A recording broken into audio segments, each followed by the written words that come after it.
Good morning, everyone, and thank you very much, Mark, Sasha, of course, Christoph, for the kind introduction and also for having me here today as a speaker. It must have been pretty much 1 year since I've been here the last time, and you mentioned it already. A lot has happened in that time, and I would say, unfortunately, not all necessarily to the better. Actually, I should get this one here. So, not necessarily to the better. So, you mentioned UAE, for example, which is of course a very difficult and terrible situation. I today talk about a special topic, and that's sovereignty. So the core topic of today is hard money, hard choices, and why sovereignty matters today or now. We are here in Switzerland. It's not just like the neighbor village that is called Paradiso, but we're also here in some sort of a paradise. And I really mean it. I grew up myself here in Switzerland.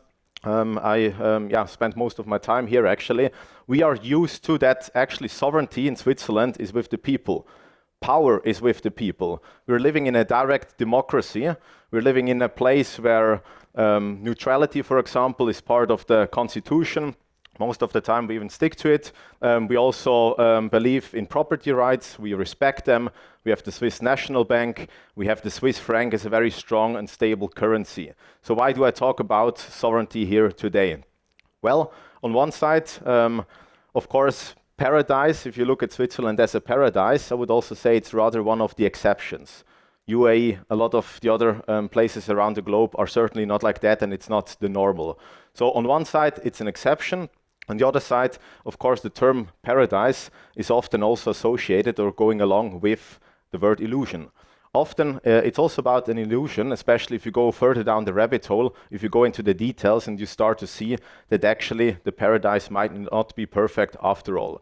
Especially if it's just like a small, tiny place on planet Earth, and especially if it's embedded in a world full of madness, as we already heard. So that brings me to the first chapter, a world losing stability. And I want to make clear that I'm not talking about some sort of a temporary hype here or a cycle. I'm talking about structural shift. So what exactly do I mean with that? So the illusion of order is breaking, and we can actually go and look into the numbers of one of the interesting elements here. One factor that I looked at is global defense budgets. Permanently, it's like omnipresent discussions around wars, all the different situations that are currently happening on a global scale here.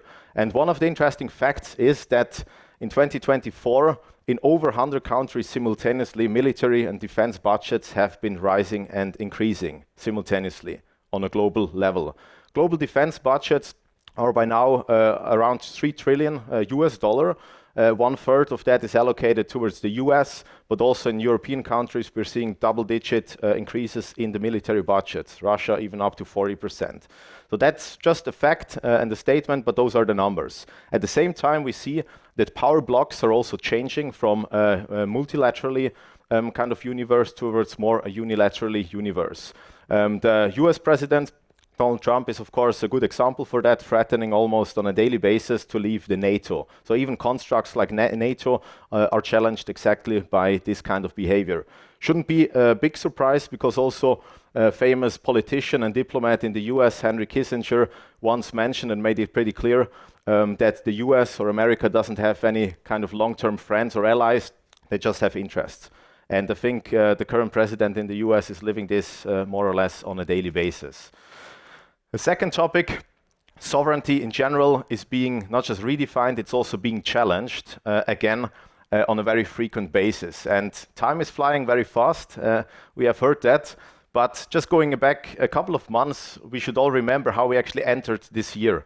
So we entered the year with more or less on the first weekend of the year, 2026, where the US was conducting a military operation in Venezuela, capturing their I would say officially elected president and taking him hostage and like bringing him to the US.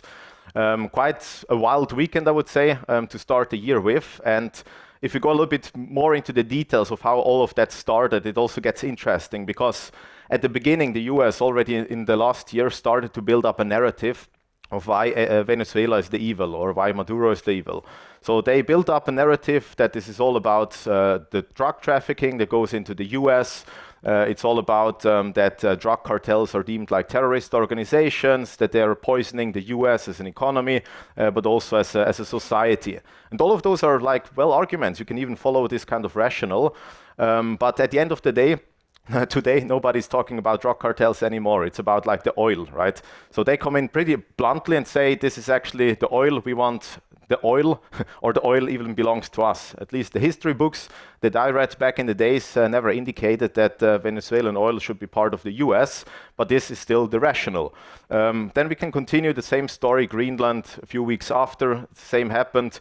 First, the rationale was, we cannot allow that the Russians are taking Greenland, so we as the US need to take Greenland. All of a sudden it was about the minerals, and the story goes on.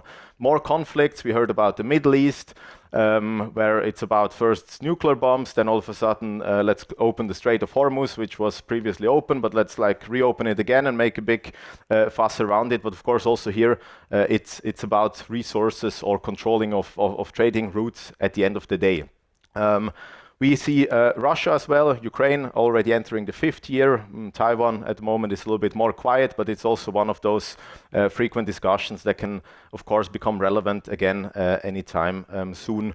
So the point here is that strategic reserve assets are all of a sudden used as a rationale in order to provoke other countries, other jurisdictions, but also to challenge their sovereignty. So this is just the reality that we're seeing nowadays. And of course also foreign currencies, sanctions, and all of that is being weaponized in order to like conduct those kind of strategies. So sovereignty is shifting from a legal construct or a concept towards more like a power reality. And we're also seeing this, especially by the US and their actions, of course, that this is somewhat already the new normal. One of the examples was as well when the US was building up the military capabilities in the Middle East, and some of their planes wanted to actually land in Spain and refuel them there. And then this was not allowed by the Spanish government, and then Trump in one of his statements towards the press said, we actually didn't even want to land there, but if we would have wanted to land our planes there, what are you going to do about it?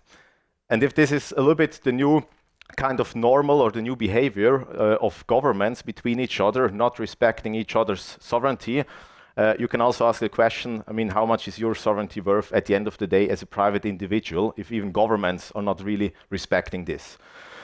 So the point here is, obviously and unfortunately, private wealth is also not immune against those kind of interventions, either being it by a government or by state close kind of entities. So we can go back a little bit into the history. 1933, there was like a famous example of where the US all of a sudden made it illegal for private households to actually possess gold. So everything that was not like numismatic coins or like some family jewelries, like strategic holding of gold in private households was illegal from more or less one day to another. That led to the situation that people that did not comply with that were threatened with up to 10 years in jail or $10,000 fines, or even both. And that's, by the way, a few $100,000 in today's terms. So quite hefty change from one day to another.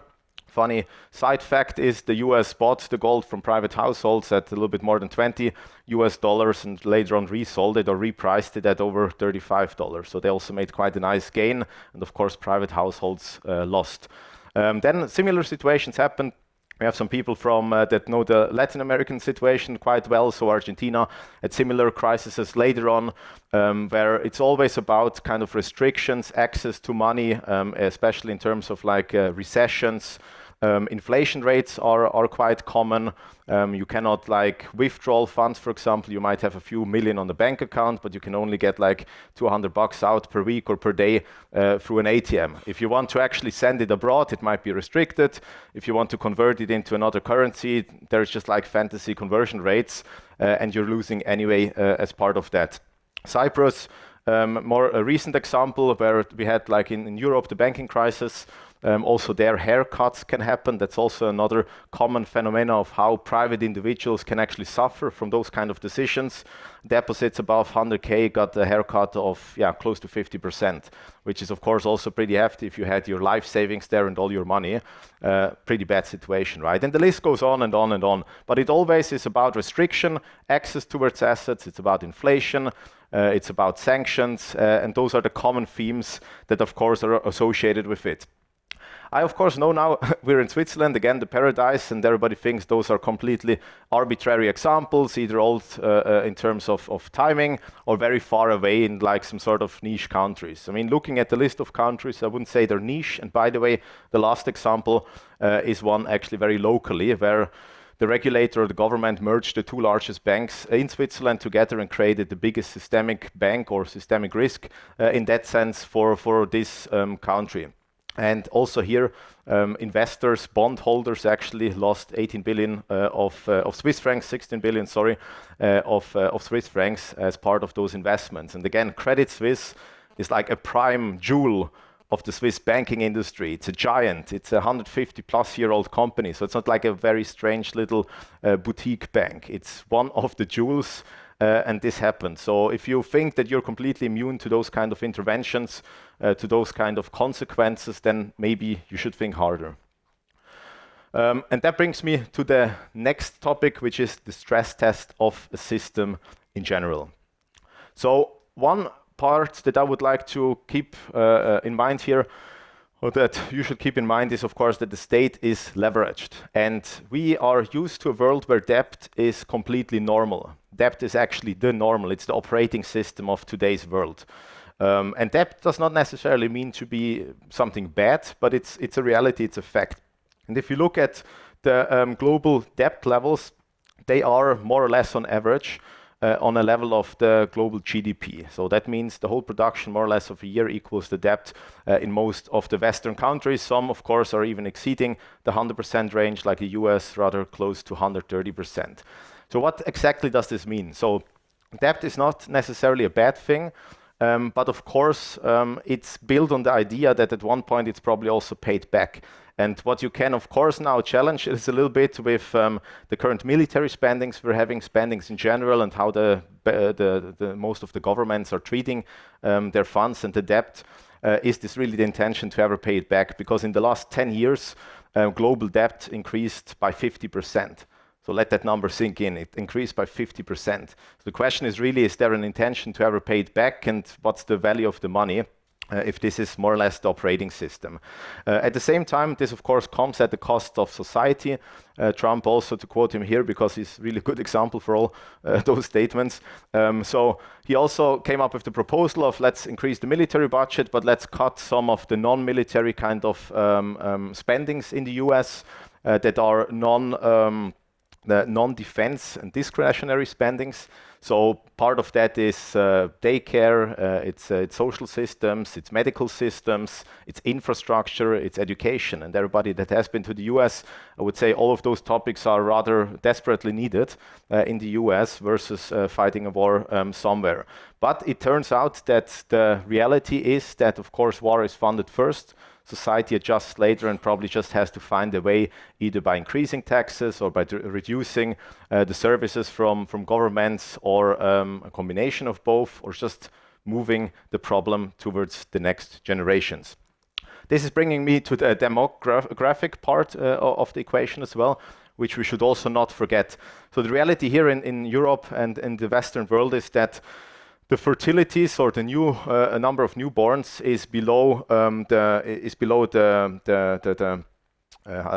the reproduction, but below the replacement actually. So less and less people or children are being born, and that has a strong impact, of course, on the social pyramid, which is by now inverse. So the number of working class that is paying for retired people is reducing.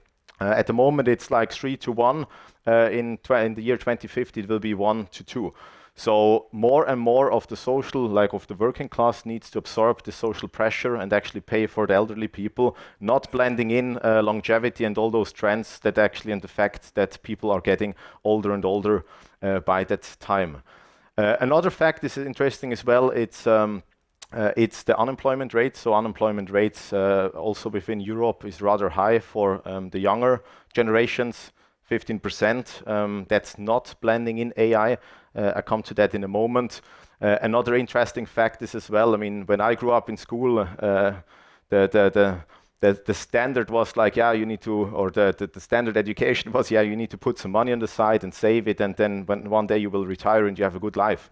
But if you do that now, if you're 20 years old and you do life savings actually for 45 years, just blend in an inflation rate that is not completely unrealistic of 2%.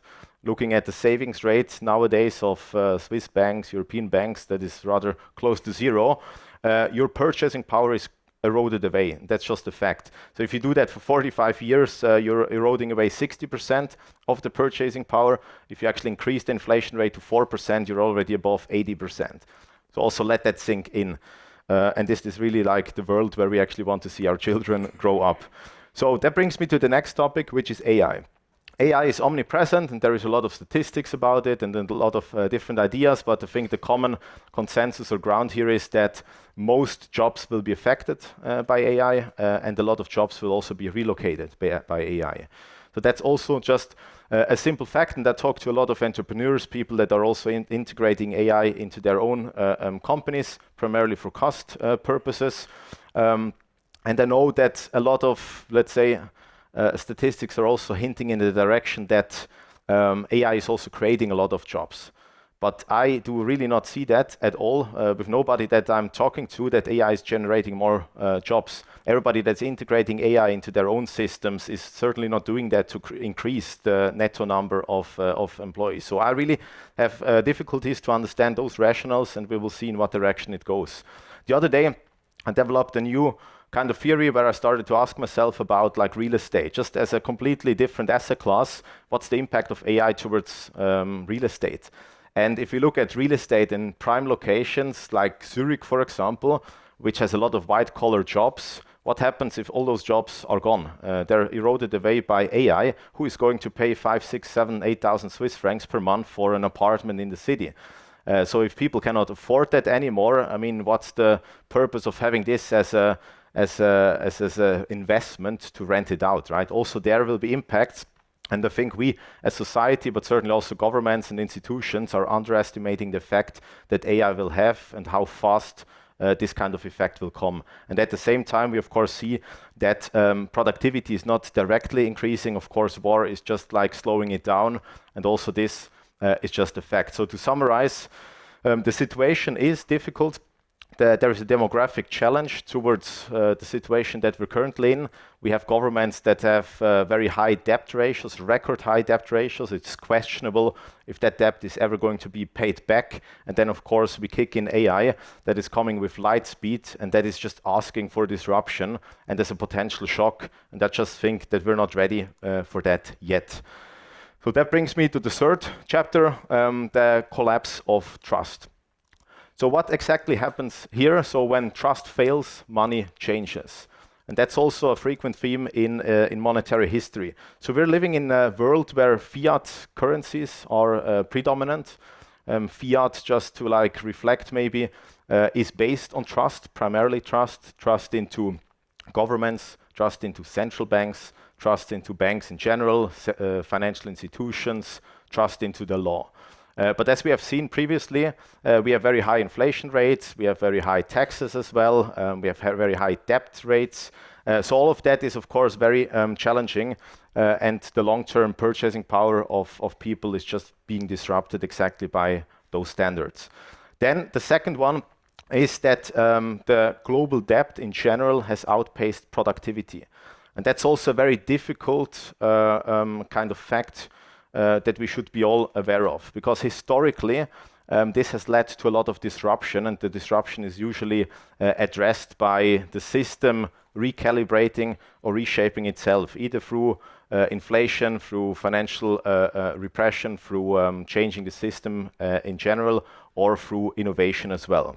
So We have seen that as well in the past. We can go back to the Weimar Republic with hyperinflations, or in Germany in general, like in 1930s, Latin America again, like 1980s, Russia close to 2000 years, then Europe again with Cyprus, with Greece, and the list goes on and on and on. So all of that is basically asking for some sort of a disruption or some sort of a change. And the question at the end of the day is just when exactly will this happen? And is some sort of a new monetary system evolving out of exactly this?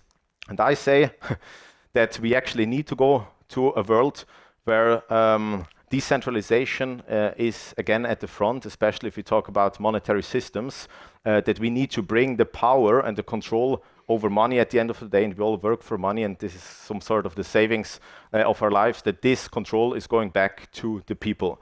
And that's an important one. And again, I know we're here in a democracy in the Western world, but somehow it doesn't really feel like that.